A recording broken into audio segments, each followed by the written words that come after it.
you cannot go on. You feel so lost and that you're so alone. All you see is night and darkness all around.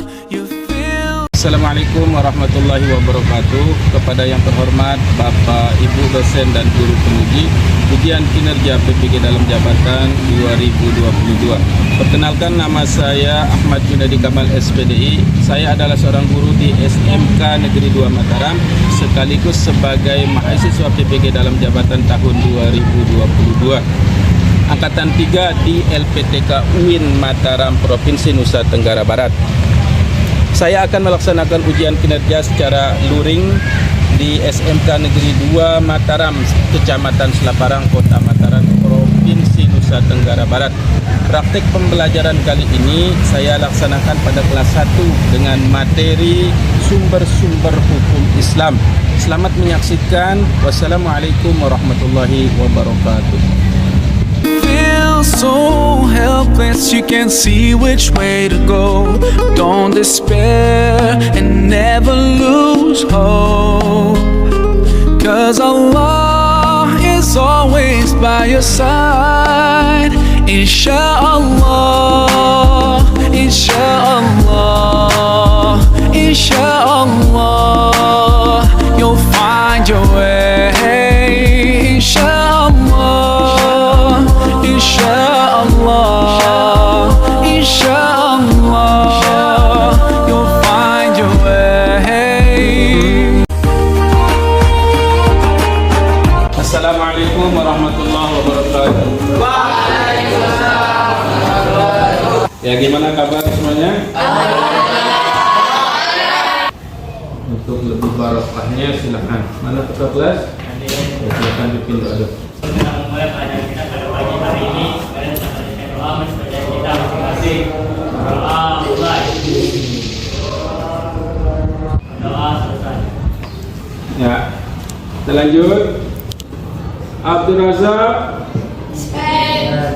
Abi Fauzandi, Aisyah, Aldi, Alpara, Baya Anissa. Ya, kemarin apa yang sudah kamu bahas di sini? Ilmu apa? Semangat menuntut ilmu. Semangat menuntut ilmu. Lalu materi berikutnya yaitu materi tentang sumber hukum Islam. Ya, di sini Pak Guru akan jelaskan tentang materi sumber-sumber hukum Islam. Ya, sekali lagi, berapa sumber hukum Islam? Kan? Marilah kita sama-sama saksikan ya, ini video pembelajaran.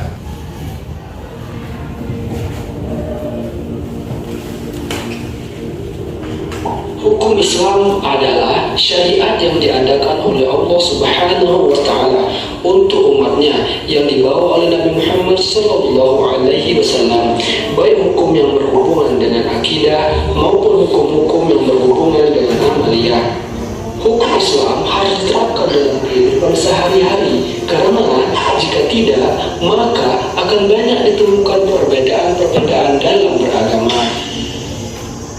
Sumber hukum Islam yang pertama adalah Al-Quran. Al-Quran adalah sumber hukum Islam yang pertama dan utama, karena Al-Quran langsung berasal dari Allah Subhanahu wa Ta'ala melalui malaikat Jibril yang diturunkan kepada Nabi Muhammad SAW.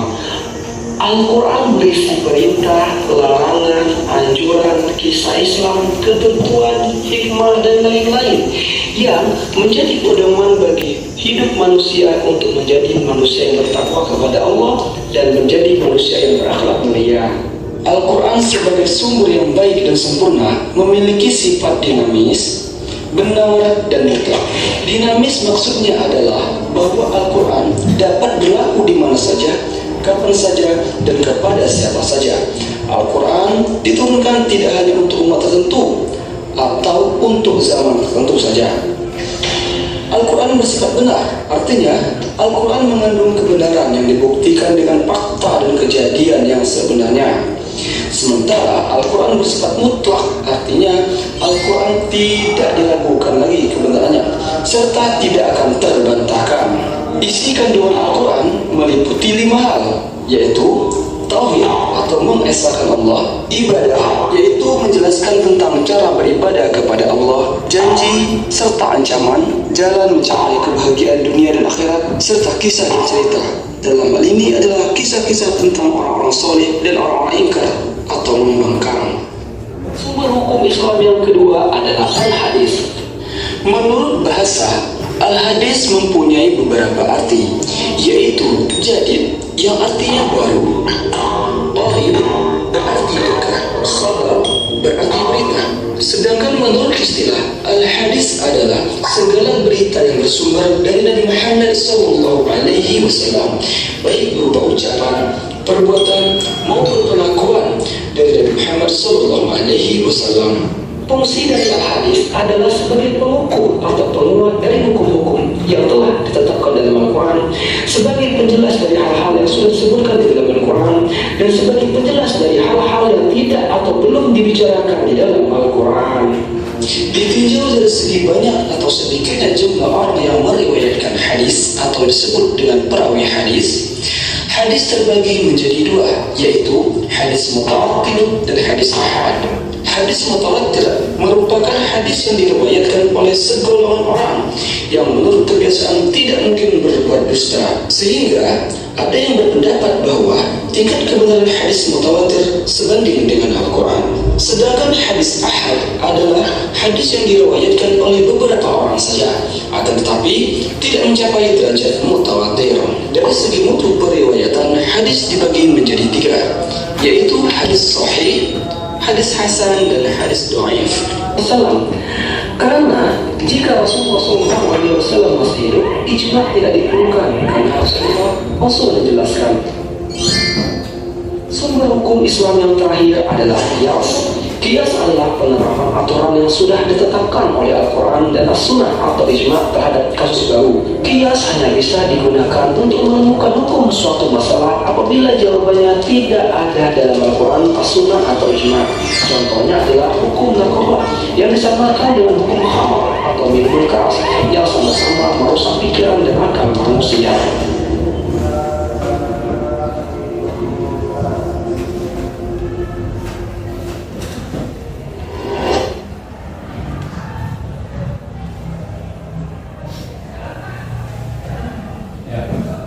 Tadi sudah kita saksikan atau sudah kita tonton video tentang sumber-sumber hukum Islam.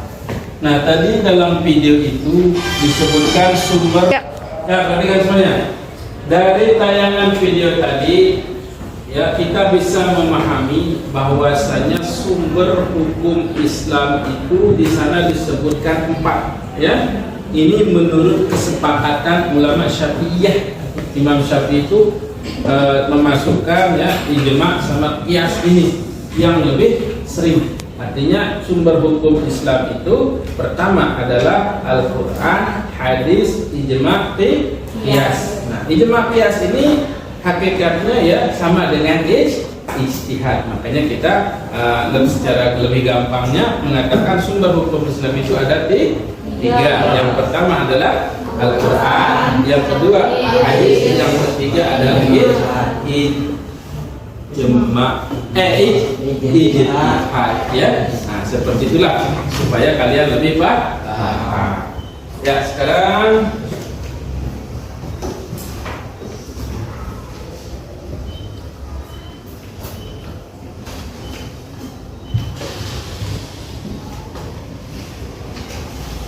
ya.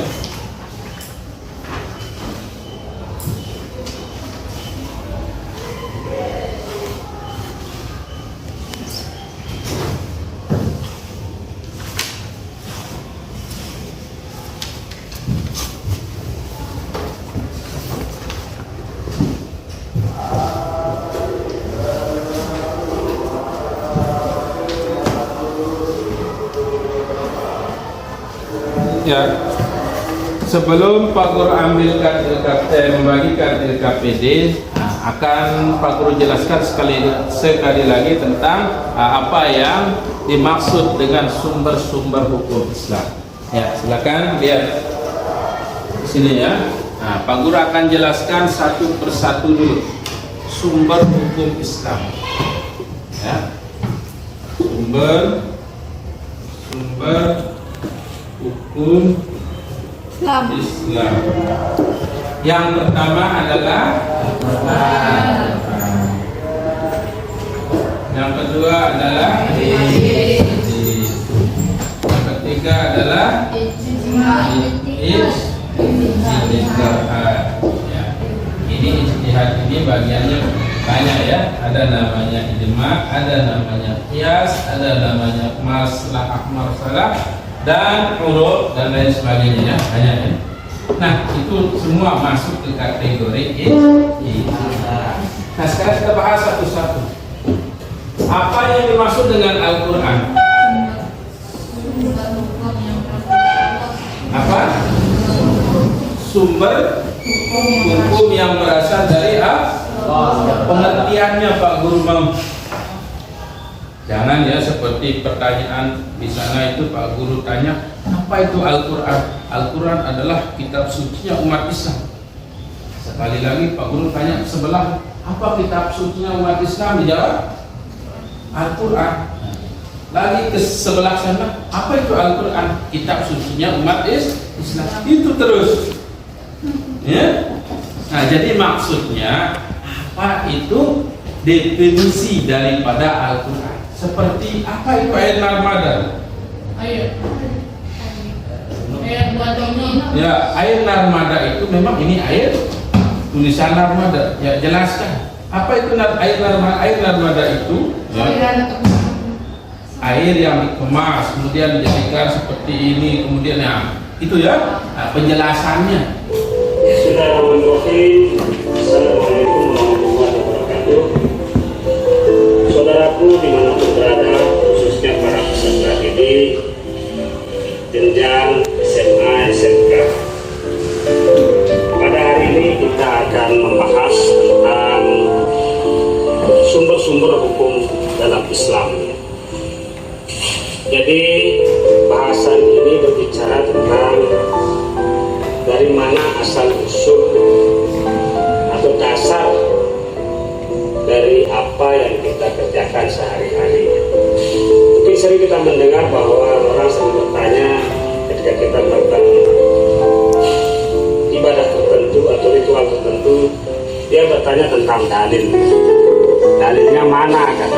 Nah, sesungguhnya itu adalah pertanyaan yang mengarah kepada apa sih sumber hukumnya.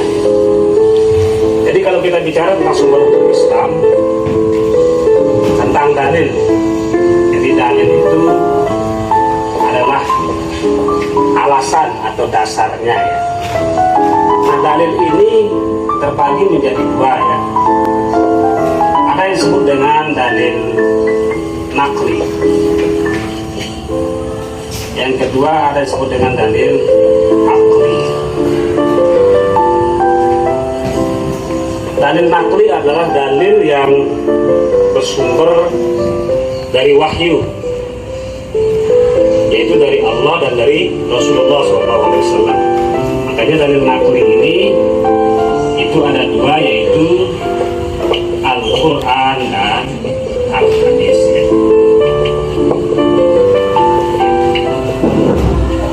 Jadi ketika kita menyebut dalil nakli, maka yang dimaksud adalah Al-Quran dan Al-Hadis. Yang kedua adalah dalil akli. Akli itu maksudnya akal ya, yang sumbernya dari pemikiran manusia.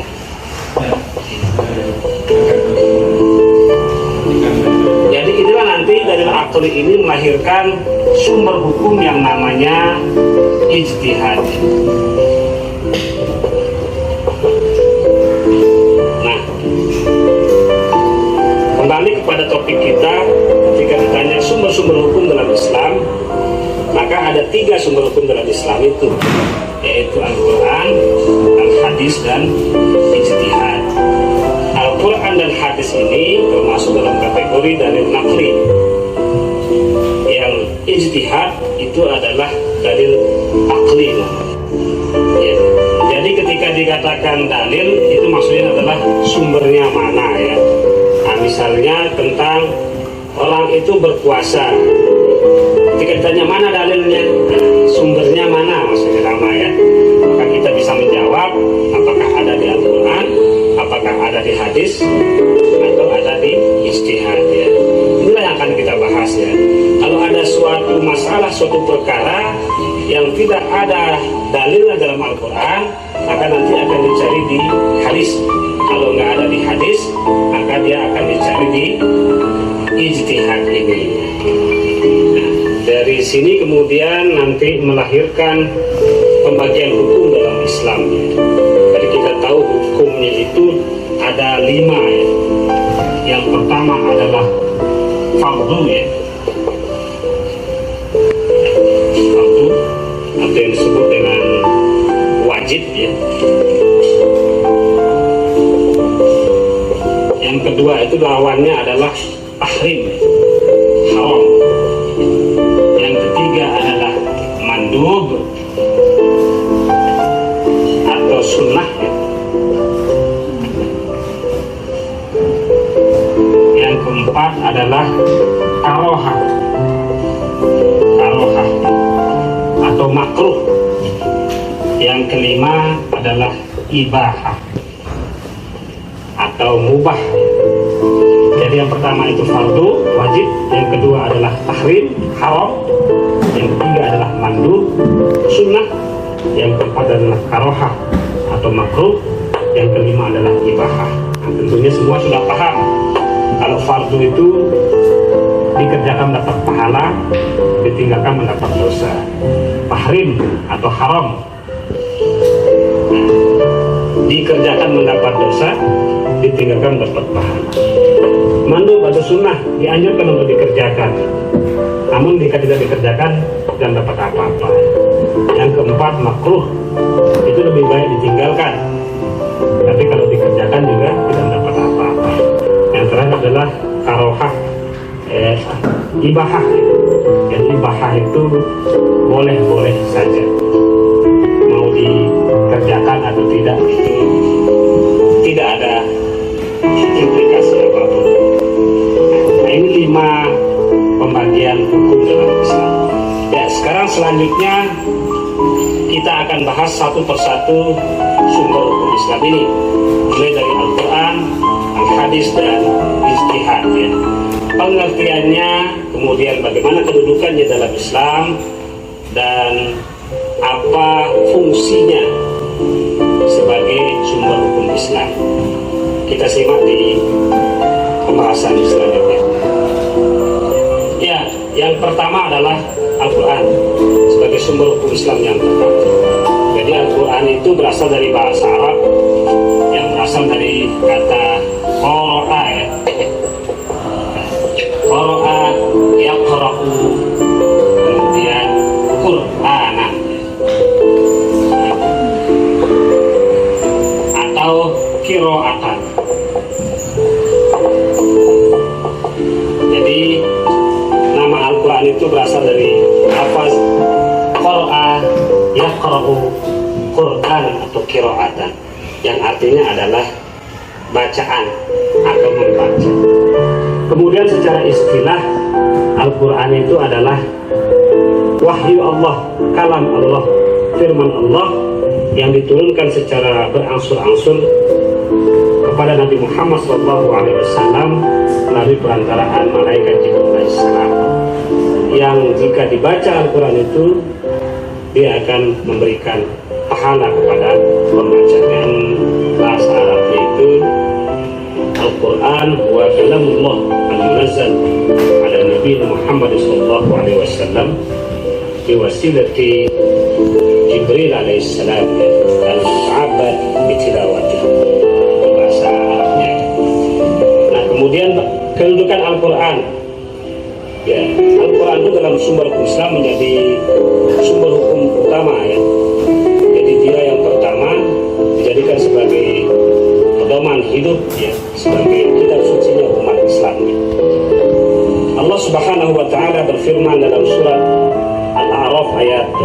52 ya. Allah berfirman, A'udzubillahi minasyaitonir rajim. Bismillahirrahmanirrahim. Wa laqad ji'nahum bi kitabin fassalnahu 'ala 'ilmin hudaw wa rahmatan liqaumin yu'minun. Yang artinya bahwa sesungguhnya kami telah mendatangkan sebuah kitab Al-Quran kepada mereka yang kami telah menjelaskannya atas dasar pengetahuan ya, sebagai petunjuk dan rahmat bagi orang-orang yang beriman. Jadi Al-Quran itu disebut juga dengan nama Al-Kitab ya. Nah, nanti coba cari nama-nama Al-Quran ya. Ada banyak namanya, termasuk salah satu ini Al-Quran, Al-Kitab itu ya. Di Al-Baqarah ayat yang kedua juga disebutkan Alif Lam Mim dzalikal kitabu la raiba fihi. Itulah kitab, maksudnya adalah Al-Quran. La raiba fihi, tidak boleh ada keraguan di dalamnya. Kemudian yang ketiga, setelah kedudukan Al-Quran sebagai sumber hukum yang utama, yang ketiga isi kandungan daripada Al-Quran itu. Ada 7 isi kandungan dalam Al-Quran. Yang pertama berbicara tentang akidah. Akidah, mudah-mudahan bisa dipahami ya, karena saya terus pakai bahasa Arab ya. Akidah itu maksudnya adalah masalah keyakinan atau berbicara tentang keimanan, yaitu rukun iman yang 6 itu. Yang berikutnya isi kandungan Al-Quran adalah akhlak. Akhlak atau perilaku mulia. Bagaimana kita bisa berperilaku dalam kehidupan sehari-hari, akhlak mulia, misalnya bagaimana menghormati orang tua, menghormati guru, menghormati para fakir dan miskin. Yang ketiga, isi kandungan Al-Quran itu adalah masalah ibadah. Ibadah itu seperti tentang masalah sholat, puasa ya, haji dan lain-lain. Kemudian yang keempat, isi kandungan Al-Quran itu adalah tentang muamalah. Ya, muamalah ini berbicara tentang hubungan sesama manusia ya. Jadi contohnya adalah tentang jual beli ya, utang piutang ya. Itu bahasanya dalam muamalah. Kemudian yang kelima adalah tentang hukum pidana. Hukum pidana atau dalam bahasa Arab disebut dengan jinayah.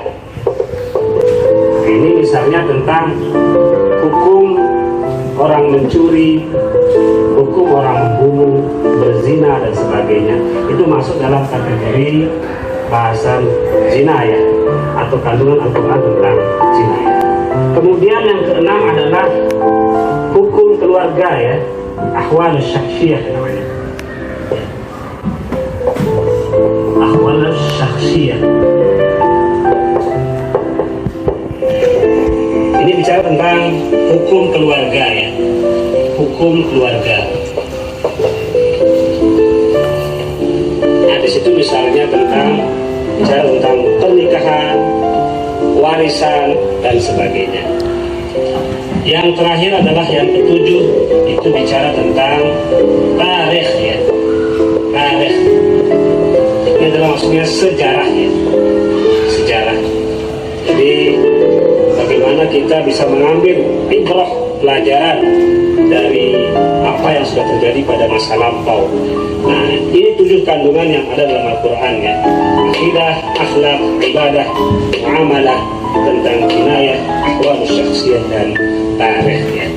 Kemudian bahasan berikutnya adalah tujuan dan fungsi Al-Quran.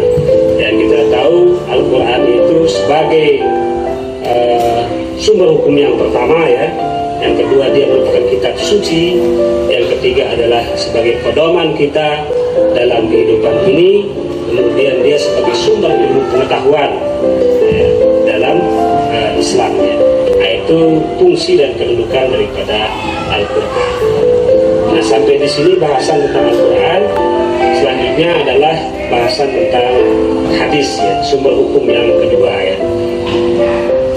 Ya, sumber hukum yang kedua setelah Al-Quran adalah hadis ya. Hadis. Apa itu hadis? Hadis secara bahasa itu adalah berita atau kabar ya.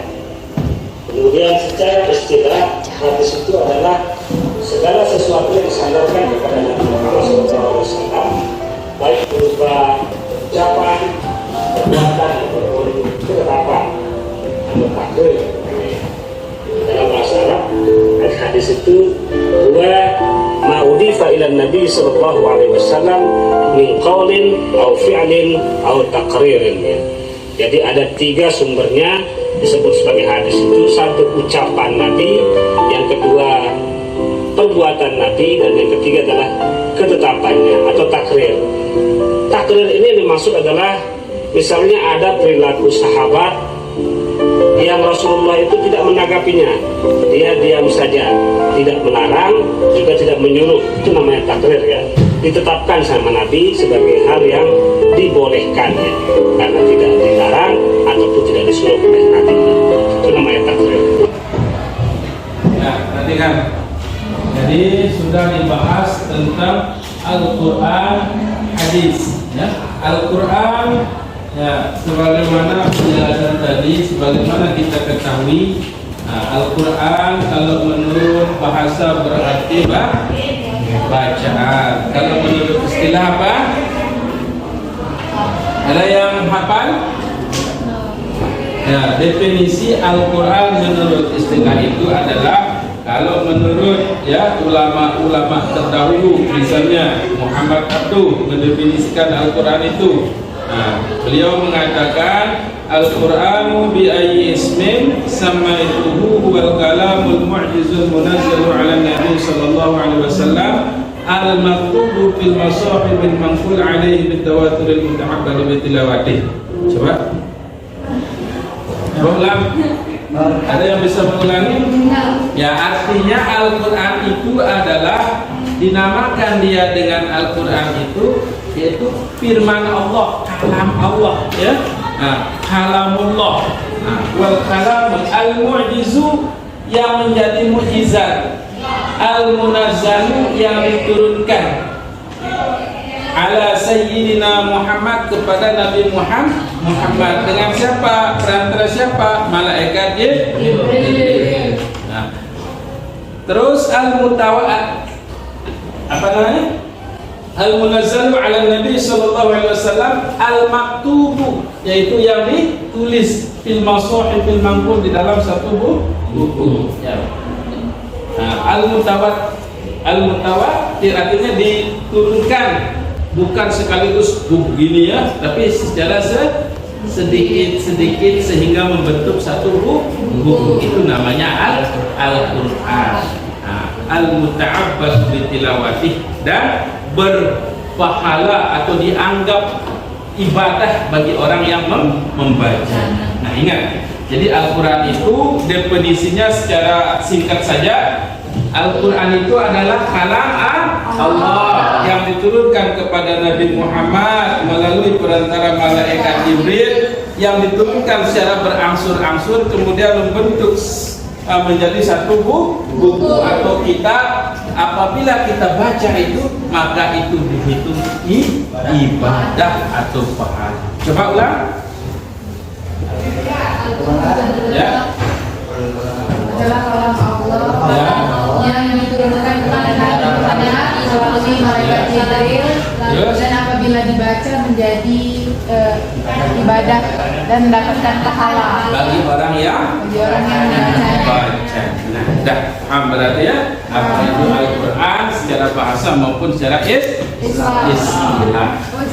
Kemudian itu termasuk sumber hukum Islam. Nah, kita lanjut ke hadis. Pengertiannya saja dulu ya. Nah, hadis itu artinya apa? Kabar. Apa lagi? Yang yang baru, berita dan lain sebagainya ya. Nah itu secara bahasa. Sedangkan secara istilah ya, nah, hadis itu atau ada yang menamakan hadis atau sunnah itu adalah ma'udhifa 'anil Nabi sallallahu alaihi wasallam min qaulin aw fi'lin aw takririn. Ini namanya ya. Nah, hadis itu adalah apa? Sunnah. Ya, hadis atau sunnah. Nah, ini ya. Apa dia? Apa itu? Ya, berupa qaulin. Terus apa lagi? Apa? Fi'lin atau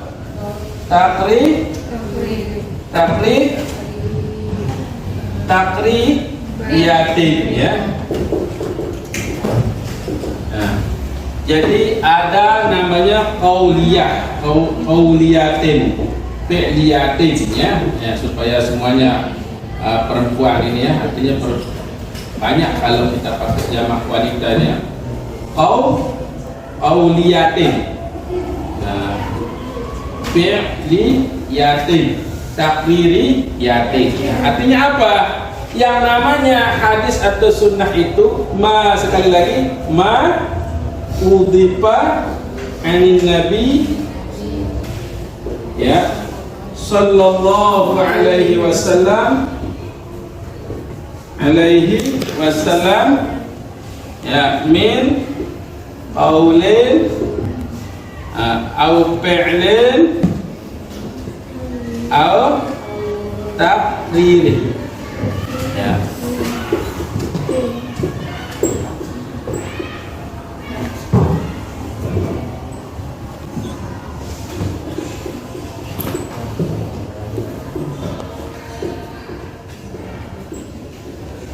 Ya, artinya apa yang disandarkan kepada Nabi Muhammad SAW dari perkataan, perbuatan maupun penetapan.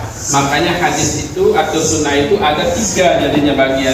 Ada disebut dia dengan hadis fi'liyah, hadis qauliyah, hadis takririyah. Nah, sekarang kita bahas masing-masing penjelasan apa yang disebut dengan hadis qauliyah.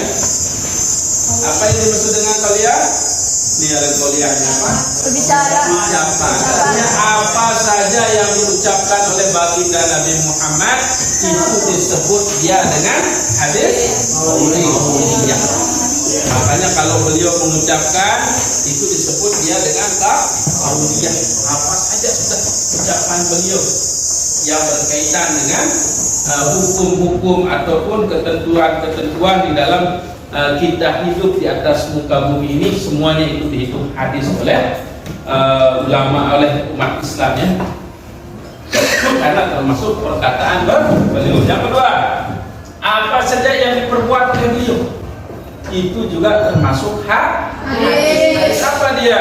Sunnah apa dia? Sunnah fi'liyah, artinya perbuatan beliau. Terus yang ketiga, takririyah. Apa saja yang ditetapkan. Maksud penetapan ini seperti ya yang disetujui oleh Rasul. Contohnya dulu ketika sahabat sholat sunat 2 rakaat setelah terbitnya matahari, itu artinya sholat sunat qobliyah maghrib. Nah, sholat sunat qobliyah maghrib ini ada yang mengatakan tidak boleh, ada yang mengatakan boleh. Namun berdasarkan hadis ini ya, jadi hukumnya boleh, silahkan dikerjakan. Artinya sunnahnya itu termasuk takririyah. Apa bahasa sahabat? Ya, ada sekelompok sahabat ini ya, ini sekelompok, ini sekelompok. Kemudian Rasulullah datang ya. Nah, Rasulullah melihat sebagian sahabat berdiri tidak melakukan sholat, yang satu sholat sunat sebelum maghrib. Apa sikap Rasulullah? Sudah diam. Nah, itu menandakan beliau membolehkan atau bolehnya sholat 2 rakaat sebelum maghrib itu disebut dia sunnah takririyah. Apa bahasa sahabat? ya kunna nusalli rak'ataini ba'da ghurubi syamsi wa kana Rasulullah sallallahu alaihi wasallam yarani lam ya'murna wa lam yanhana. Artinya apa? Nah, sahabat yang lain ini bercerita kepada sahabat yang lain, kami ini semuanya sembahyang ataupun sholat 2 rakaat setelah setelah tergelincirnya atau terbenamnya matahari. Nah, Rasulullah pun sikapnya seperti ini karena Rasulullah adalah Rasulullah ya Romana melihat kami, dia begini saja Rasulnya. Nah, Rasulullah Nabi Muhammad SAW begini aja. Nah, apa dia bilang sahabat-sahabat ini? Lam ya'murna, tidak memerintahkan kami, artinya tidak menyuruh sahabat yang lain sholat 2 rakaat. Enggak. Walam yanhana, dan tidak melarang juga yang sholat 2 rakaat enggak usah. Enggak boleh. Ada. Artinya beliau yang itu disebut dia dengan sunnah takririah. Sudah paham kan? Nah, mana namanya qauliyah, mana namanya fi'liyah, mana namanya takririah. Biasa yang banyak yang tidak paham ataupun yang kurang paham ini pas takririah. Makanya Pak Guru jelaskan lebih banyak. Sekarang sudah tahu kan? Apa yang dimaksud dengan takririah? Dan yang terakhir adalah ijtihad. Ijtihad berasal dari kata jahada yang berarti bersungguh-sungguh. Apa arti ijtihad? Ya, bersungguh-sungguh dalam menetapkan hukum, ya, hukum Islam yang tidak didapatkan dari Al-Quran dan Al-Hadis dengan menggali apa yang ada di Al-Quran dan Al-Hadis kemudian disimpulkan, itulah disebut dia dengan ijtihad. Jadi belum jelas, artinya hukumnya itu belum jelas. Contohnya seperti apa hukumnya kita minum misalnya kita ngisap narkoba, apa hukumnya? Haram. Itu hasil ijtihad karena sesuatu yang memabukkan itu hukumnya haram. Ya, bir, tidak ada dulu bir. Apa hukumnya bir? Tidak ada langsung innal bir haram, tidak ada ya. Jadi apa bilangnya di dalam hadis? Kullu muskirin apa? Khamrin. Ya, setiap yang memabukkan itu namanya haram. Jadi kita lanjut sekarang. Ya, sekarang Pak Guru bagikan LKPD-nya ya. Nah, silakan kerjakan. Ya, silakan. Ayo, perhatikan. Ya, silakan. Ya, silakan. Enggak. Apa nama kelompok kayak tadi itu dah. Balik ke sini ya, silakan. Ya, silakan. Ayo cepetan.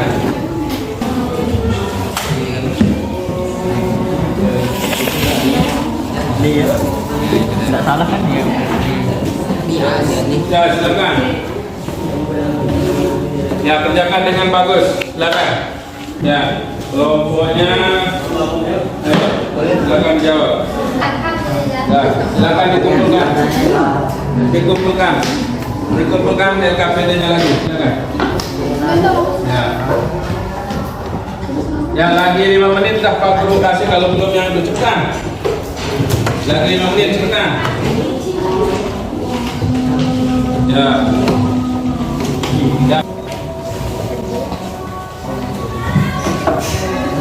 Ayo, silakan. Assalamualaikum warahmatullahi wabarakatuh.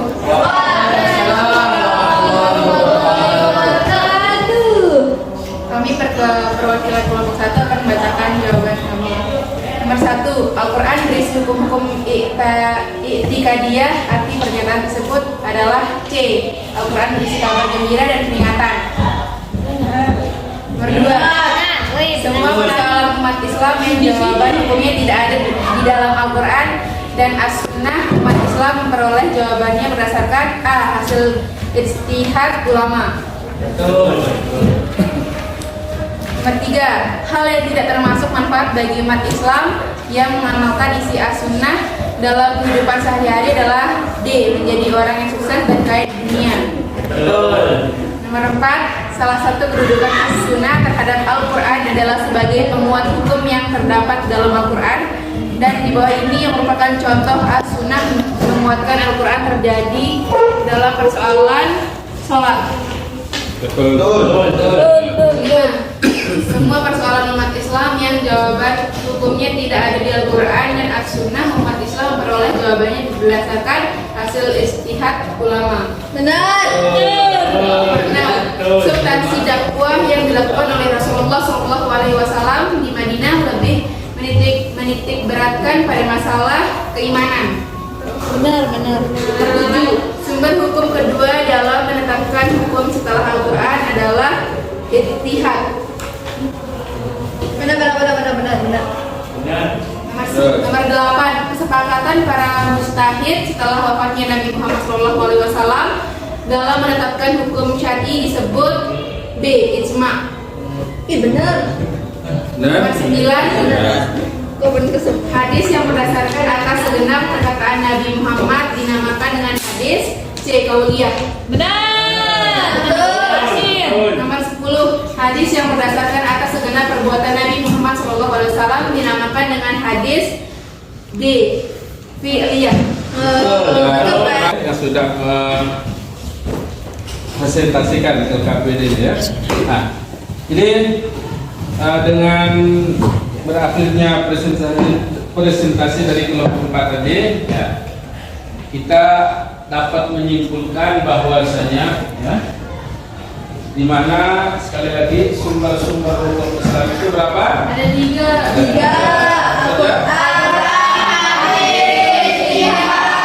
Apa namanya Quran?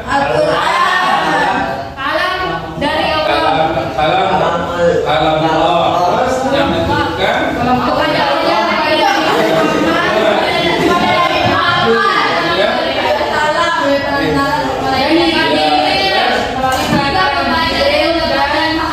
ya 100. Kemudian hadis apa?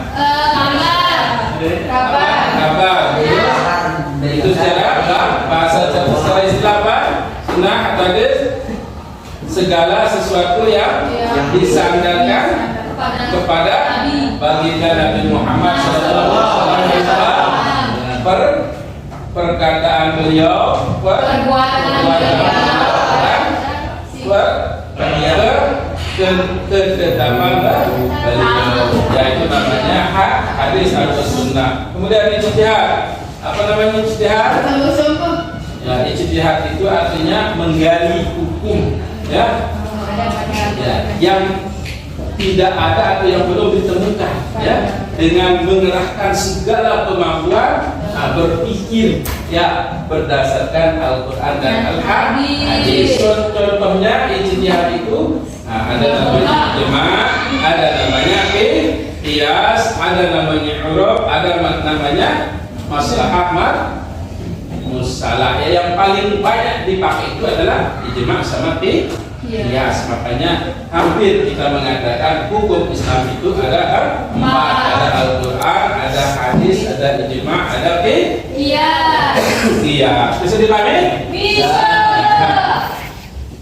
Jadi Pak Guru informasikan. Nah, sekali lagi apa saja yang tadi Pak Guru jelaskan? Coba kalian ulangi. Al-Quran. Sumber hukum Islam itu apa? Coba. Terus?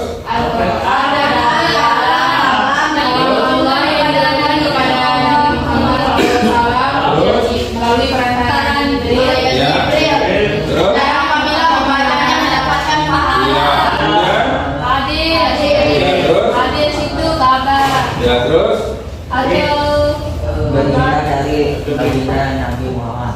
Ya, terus? Nah, baik berupa perkataan, berupa sedangkan ijtihad apa? Menggali dengan sungguh-sungguh sumber ataupun hukum-hukum yang ada di dalam Al-Quran. Ya, jadi azan sudah berkumandang, kita cukupkan sampai di sini ya. Nah, untuk materi selanjutnya, yaitu materi apa misalnya setelah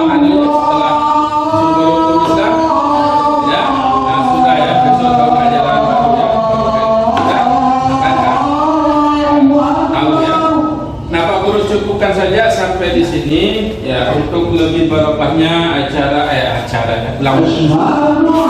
Ya, jadi untuk hari ini baru cukupkan pembelajarannya. Nah, untuk menutup acara ini dan lebih barokahnya silakan kita sama-sama.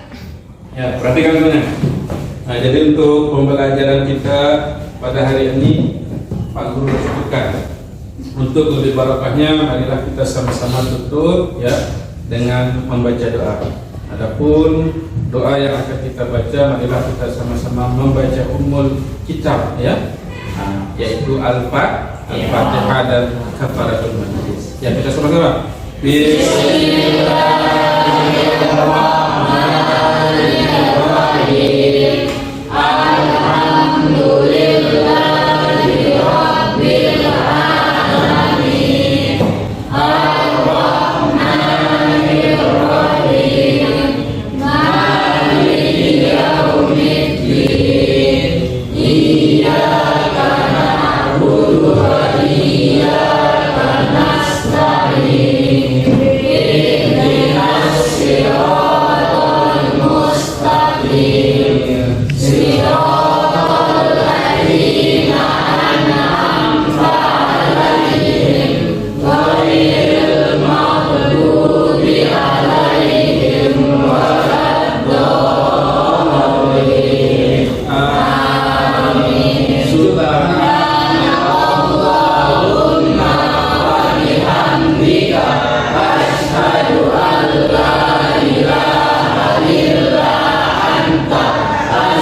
Assalamualaikum warahmatullahi wabarakatuh.